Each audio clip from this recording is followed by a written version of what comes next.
Guys, welcome back to another mini blog. ఈరోజు మీ ముందుకి ఏ వీడియోతో వచ్చాయంటే ఒక రకమైన చాక్లెట్ అయితే వచ్చేసాయి అనమాట. ముందుగా అయితే స్టవ్ వెలిగించి ప్యాన్ వేసుకొని మిల్క్ మేడ్ అయితే కొంచెం వేసి అది కొంచెం హీట్ ఎక్కాక కోకో పౌడర్ వేసి మిక్స్ చేసేయాలి. మనకు సరిపడంత కోకో పౌడర్ వేయాలి. ఇలా మిక్స్ చేశాక నెయ్యి వేసి సన్నసేమియా లైట్గా వేసుకోవాలి. నెక్స్ట్ మనం చేసిన చాక్లెట్లో సన్నసేమియా వేయాలి.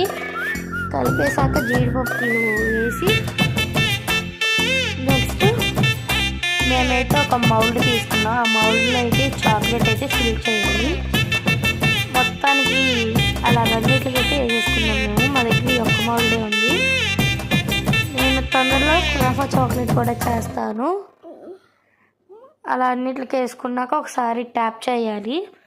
నెక్స్ట్ 24 hours ఫ్రిడ్జ్లో పెట్టేయాలి. ఆ చాక్లెట్ తింటే సూపర్ ఉంది గాయస్. దీని పేరు ఏం పేరో తెలియదు, చాలా బాగుంది. Bye guys.